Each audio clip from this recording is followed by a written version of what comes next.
గురుభ్యో నమః. నా క్రిందటి వీడియోలో 35వ శ్లోకం యొక్క విపుల భావాన్ని తెలియజేస్తూ జగదంబ యొక్క సర్వ వ్యాపకత్వాన్ని, ఆ పరమేశ్వరి జగదాకారముగా పరిణమించడానికి ఆనంద భైరవుని రూపాన్ని తీసుకుంటుంది అనే విషయంగా మనం తెలుసుకుంటూ గురువు గారైన శంకర భగవత్పాదులచే రచించబడినటువంటి దక్షిణామూర్తి స్తోత్రంలో ఒక శ్లోకాన్ని, దాని విపుల భావాన్ని గ్రహించి దాని ద్వారా కూడా శంకర భగవత్పాదులు జగదంబ యొక్క సర్వ వ్యాపకత్వాన్ని తెలియజేశారు అన్న విషయాన్ని మనము గ్రహించుకున్నాం. అద్వైతులు ఈ పరిణామ క్రమాన్ని వాళ్ళు అంగీకరించరు. వారు చెప్పేదంతా కూడా ఈ విశ్వమంతా కూడా ఒక మాయగా ఉన్నది, ఇది పరిణమించడము అనేటువంటి జరగదు, అదంతా కూడా ఒక మాయలు కప్పబడి ఉన్నది అన్న విషయంగా వారు అద్వైతులు చెప్తూ ఉంటారు. ఈ శ్లోకాన్ని కౌలాచారుల అభిమతానికి, కౌలాచారుల సిద్ధాంతానికి తగిన విధంగా శంకర భగవత్పాదులు లిఖించినట్టుగా మనము మొదట్లోనే చెప్పుకున్నాం. కౌలాచారులు శివుణ్ణి అంగీకరించరు. వారి భావమంతా కూడా సర్వము జగదంబయి. ఈ విషయాన్ని ధృవీకరిస్తూనే శంకర భగవత్పాదులు ఈ శ్లోకాన్ని రచించారు. కాబట్టి కౌల మతాచారుల యొక్క భావనకి, వాళ్ళ సిద్ధాంతాలకి చాలా దగ్గరగా ఉన్నట్టుగా మనం భావించుకుంటూ ఉండొచ్చు.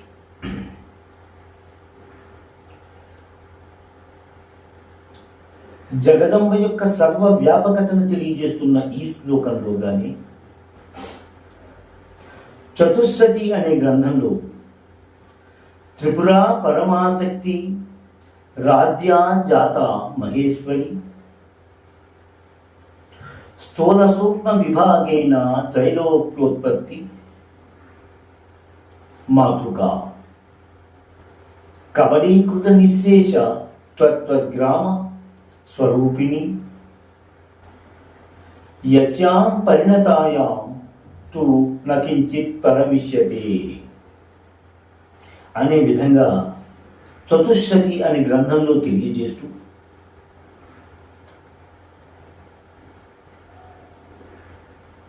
జగదంబయే సర్వముకు కారణమంటూ ఆమెయే స్థూల సూక్ష్మ రూపములను ధరిస్తూ సకల లోకాలను సృష్టించిందని, మరి ప్రళయమునందు కించిత్తు మాత్రము కూడా వదలకుండా అంతే తనలో లీనము చేసుకుంటుంది అన్న విషయంగా చతుస్సతి గ్రంథంలో మనకు కనిపిస్తూ ఉంటుంది. భవానీ భుజంగ స్తోత్రము అనే గ్రంథంలో, అనే స్తోత్రం ద్వారా శంకర భగవత్పాదులు మరలా ఇదే భావాన్ని ప్రకటించారు ఈ శ్లోకం ద్వారా. త్వమర్కస్యమింద్ర త్వమస్త్వమగ్నిస్త్వమాప త్వమాకాశభూవాయవత్వం మహత్వం. నీవే భూమి, నీవే ఆకాశము, నీవే మనస్సు, నీవే అగ్ని, నీవే జలము అని చెబుతూ శంకర భగవత్పాదులు అమ్మవారి యొక్క జగద్వ్యాపకత్వాన్ని, సర్వ వ్యాపకత్వాన్ని ఈ శ్లోకంలో మళ్ళీ తెలియజేసుకున్నారు. దేవతలు అడిగిన ఒక ప్రశ్నకి సమాధానంగా ఆ జగదంబయే నేనే సర్వము, నేనే సర్వ సృష్టికి కారకురాలిని,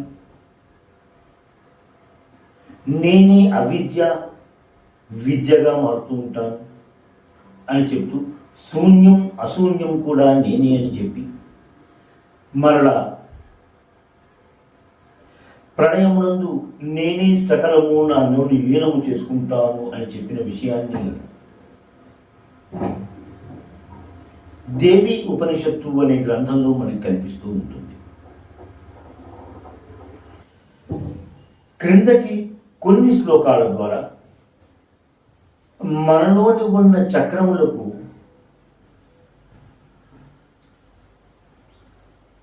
అంటే ఆజ్ఞా చక్రము, ఆధార చక్రము దాకా, ఆధార చక్రము నుండి కుండలిని జాగృతమై అన్ని చక్రములను వ్యాపిస్తూ ఉంటుంది అని తెలుసుకున్న వారమై, కుండలిని అన్నది కూడా అమ్మవారి స్వరూపమే అని గ్రహించాం మనం.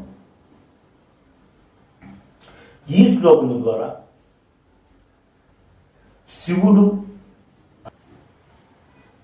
అనగా పరమశివుడు, సదాశివుడు, మహాశివుడు, రుద్రుడు, నారాయణుడు, బ్రహ్మ మొదలగు దేవతలందరూ కూడా అమ్మవారి స్వరూపాలే అని మనము ఈ శ్లోకం ద్వారా గ్రహించాం.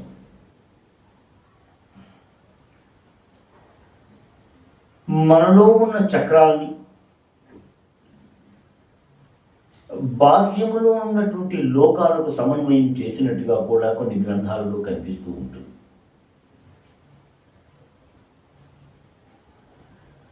పరమశివుడు అధిష్టాన దేవతగా ఉండేటువంటి ఆజ్ఞా చక్రము తపోలోకమును, సదాశివుడు అధిష్టాన దేవతగా ఉండేటువంటి విశుద్ధి చక్రముకు మహర్లోకమును,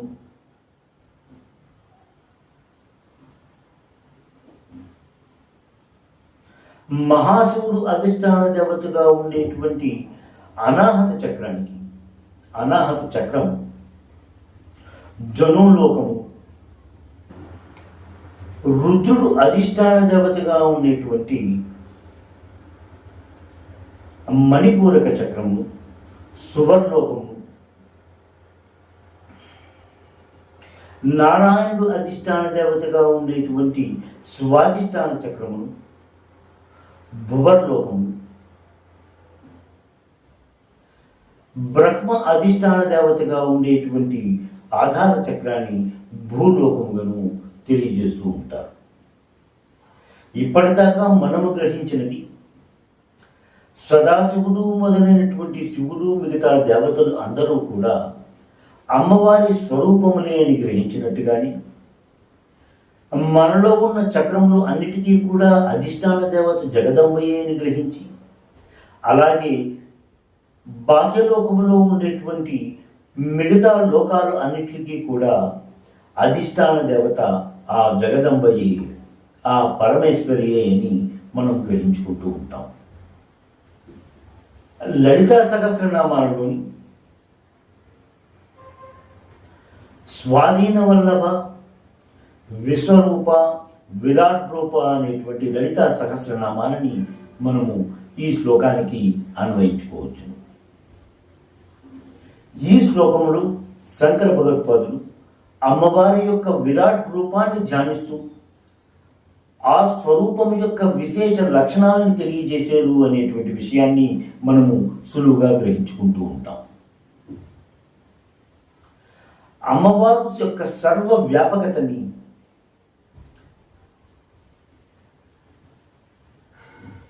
సౌందర్యలహరిలోని 35వ శ్లోకం ద్వారా, భుజంగ స్తోత్రం, చతుశ్శతి, దక్షిణామూర్తి స్తోత్రము మొదలగు స్తోత్రములోని శ్లోకాలను మనం చూసుకున్నట్టుగానే గణపతిమని కూడా తన ఉమా సహస్రంలో విద్యానామసి భావో హృద్యానామసి హావః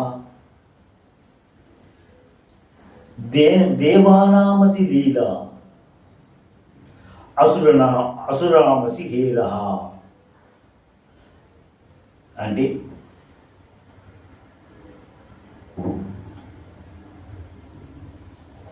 విద్యల యొక్క సమగ్ర రూపముగను, రమణీయమైనటువంటి వస్తువుల యొక్క విలాసముగను, దేవతల యందు లీలగను, రాక్షసులను తిరస్కరించే స్వభావముగను అమ్మవారు కనిపిస్తూ ఉంటుంది అని చెప్తూ అమ్మవారి యొక్క జగద్వ్యాపకతని ఈ శ్లోకంలో తెలియజేశారు శంకర భగవత్పాదులు. ఈ శ్లోకానికి యంత్రముగా పటములో చూపించిన విధముగా సర్ప వలయాకారముగా ఉండేటువంటి పటమును నిర్మించుకొని దానిని రాగి రేఖపైన కానీ బంగారపు రేఖపైన లిఖించుకొని ఆ యంత్రమును మధ్యలో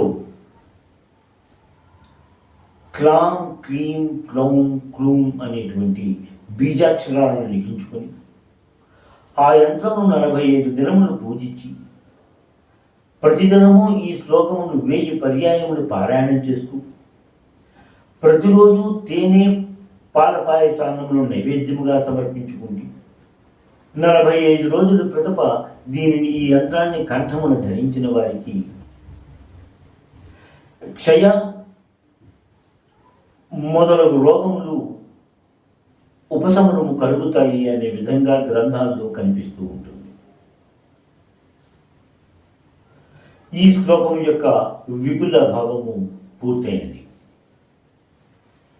శ్రీమాత్రే నమః. స్వస్తి.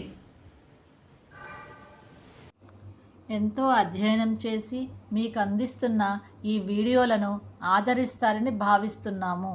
మా ఈ ఛానల్ని సబ్స్క్రైబ్ చేసి ఈ వీడియోలని లైక్ చేయండి ప్లీజ్.